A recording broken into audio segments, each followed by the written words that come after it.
Mitología vikinga, de Pedro Pablo García May.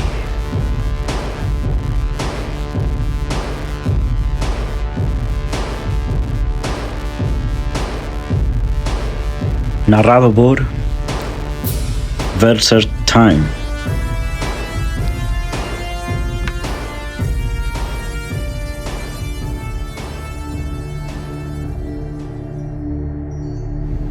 Suele repetirse, incluso en recientes debates en el seno de la Unión Europea lo hemos escuchado, que el viejo continente se basa en dos tradiciones, la grecolatina y la cristiana. Esto no es verdad, pero la idea va calando porque vivimos en una época extraña. Nunca como hoy ha tenido el ciudadano corriente tanta facilidad para acceder a la información y a la cultura, y a la vez nunca la ha despreciado tanto, absorto por los quehaceres diarios y por el inmenso escaparate que la industria del entretenimiento y de la tecnología le ofrecen a diario.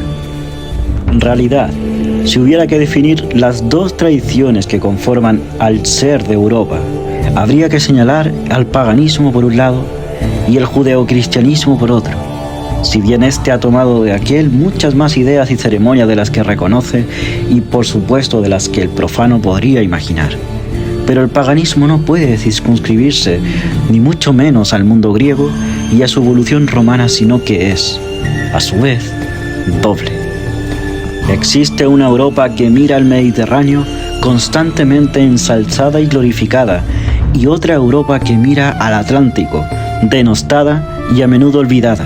Mas no se puede entender el alma europea sin tener en cuenta a ambas. Esa Europa atlántica, la misma que levantó grandes tumbas megalíticas antes de que los egipcios construyeran muchos de sus palacios, templos y tumbas, la que muy probablemente empezó a trabajar el metal antes que los griegos, la que nos ha legado tantos y más héroes y leyendas que los de origen latino.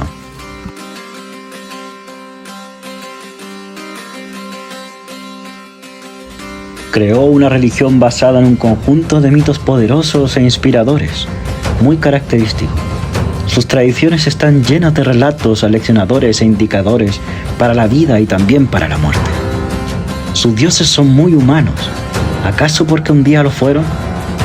Si hemos de aceptar la hipótesis del viajero y sabio griego Eumero o Evemero, quien afirmó en el siglo III a.C. que los mitos no son sino el recuerdo marginado y pleno de fantasía de hechos históricos protagonizados por héroes de carne y hueso que con el tiempo fueron deificados para servir como ejemplo a una masa humana más mediocre.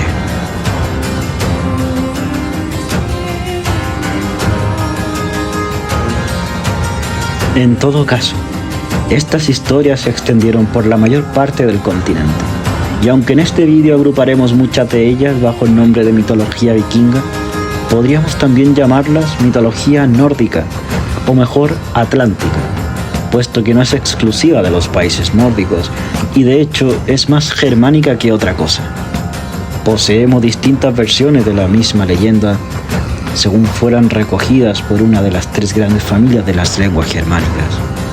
Estas son el nórdico o escandinavo, el óstico o idioma de los godos del este y el vético o idioma de los godos del oeste, del que derivan, por ejemplo, el anglofrisón o el alto alemán.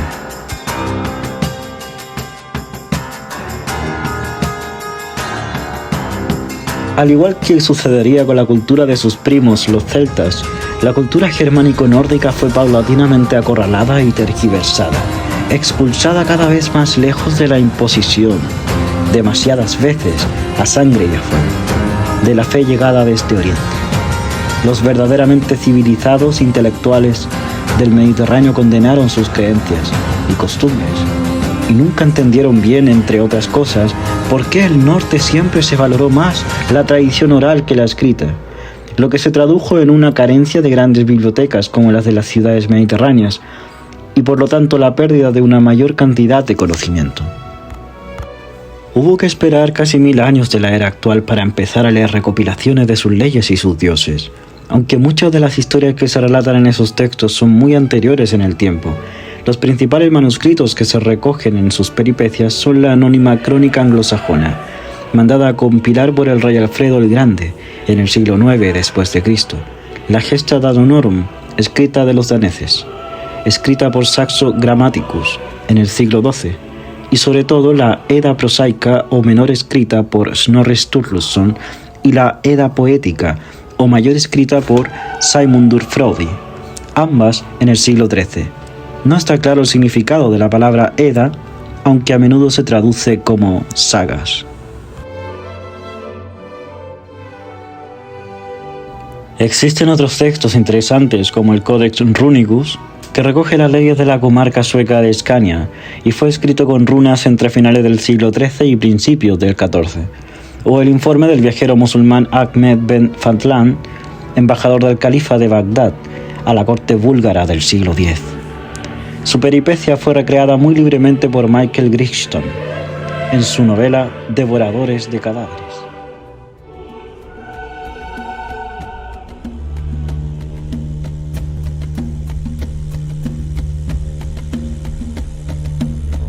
La mitología vikinga también está presente en la península ibérica, que en rigor deberíamos llamar península celtíbera, puesto que hubo tantos o más pueblos de origen celta como íbero en ella y acabaron fusionándose entre sí. Y no llegó a través de las invasiones y saqueos vikingos en el litoral, sino mucho antes, con los visigodos y otros pueblos germánicos como los vándalos y los suevos, que se instalaron aprovechando el desmoronamiento del Imperio Romano. Nos lo recuerdan los canarios, que llaman a veces de manera despectiva godos a los españoles de la península, aunque paradójicamente la casi totalidad de los canarios contemporáneos descienden de esos mismos pueblos, y no del recientemente mitificado pueblo guanche de origen incierto. Hay que recordar que la palabra godo o geat o gauta está relacionada con el alemán Gott, en inglés God, que significa Dios. Los godos se consideraban a sí mismos hijos de los dioses. El sacerdote principal y jefe político de algunas regiones escandinavas era conocido como el Godi, o femenino la Gidia, términos ambos con la misma raíz. Pruebas de que las creencias del norte se instalaron durante bastante tiempo entre nosotros es el descubrimiento de algunas referencias escritas al dios Woden, que no es otro que Wotan o Odín, o los sorprendentes azulejos renacentistas en el Alcázar de Sevilla que representan a dos figuras humanas aladas llamadas tal y como está escrito sobre ellas, pensamiento e imaginación, denominaciones que no son sino la traducción de los nombres de Hugin y Mugen, los dos cuervos que acompañaban al mismo dios Odín y que le mantenían permanentemente informado en cuanto sucedía en el mundo de los humanos. Esas figuras son una antropomorfización y un recuerdo lejano de estas aves tan peculiares.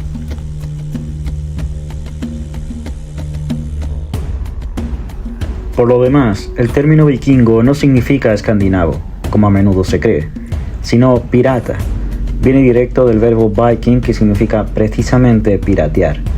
Es una palabra que usamos más en la actualidad de lo que realmente se utilizó en su época.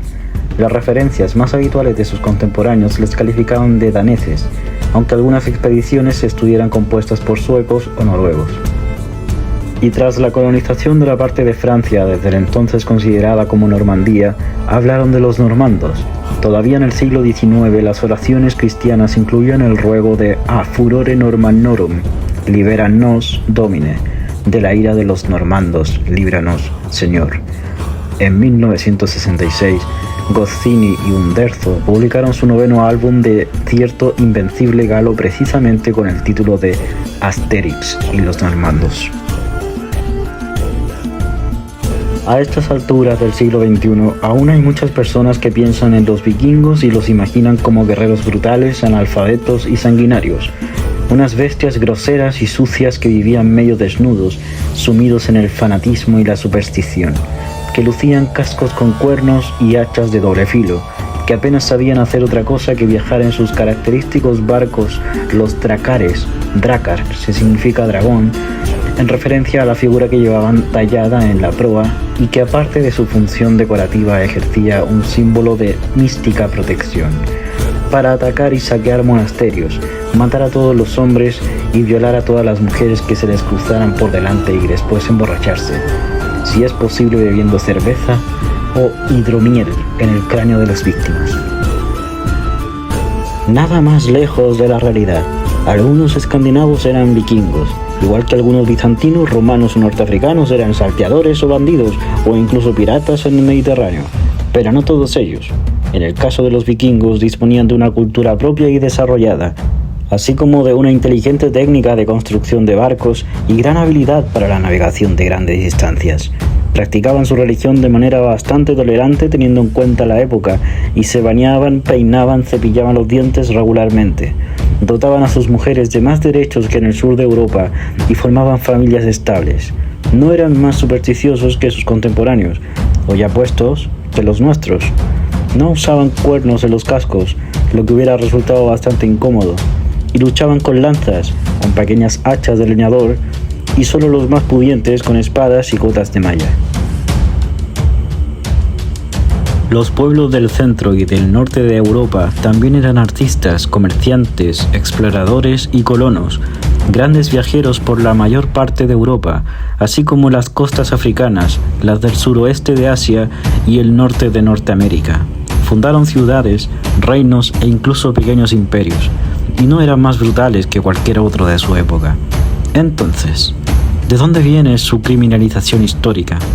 La principal razón es que fueron los últimos paganos de Europa, y además, orgullosos de serlo. Fueron los últimos pueblos en conservar las tradiciones y el culto a los antiguos dioses, sustituidos progresivamente por el judeocristianismo. Aunque varios de sus usos y costumbres siguen existiendo hoy en día, si bien de manera un tanto soterrada. Carlomagno y otros reyes europeos destruyeron con saña su modo de vida, por lo que no es extraño que el último reducto de sus creencias haya que buscarlo en los lejanos países escandinavos y aún más allá, en la remota Islandia. Aunque a medida que el mundo se fue haciendo más pequeño con los avances tecnológicos, especialmente en cuanto al transporte y la difusión de la cultura, también ellos terminaron siendo absorbidos, si bien de una forma algo más pacífica. Resulta curioso leer algunos conjuros vikingos islandeses, en los que se mezclan los nombres de los viejos dioses con los de los Jesús y Lucifer en la misma oración. No está muy claro cuándo exactamente terminó la era vikinga. La fecha oficial se ubica a comienzos del siglo XI, con la derrota del noruego Harald Hardrada, Haroldo el Despiadado, en la célebre batalla de Stamford Bridge, en Inglaterra, en 1066. Pero aún después hubo más expediciones y también más derrotas. Por ello los historiadores estiman que su final habría que situarlo en algún momento entre el siglo XI y el XIII, con la proclamación definitiva del cristianismo como religión oficial en todos los antiguos reinos paganos. Sin embargo, los esfuerzos por exterminar el recuerdo de los viejos dioses y sus rituales no han sido del todo exitosos. De alguna forma han logrado sobrevivir a lo largo de los siglos para reaparecer en los escenarios más insospechados.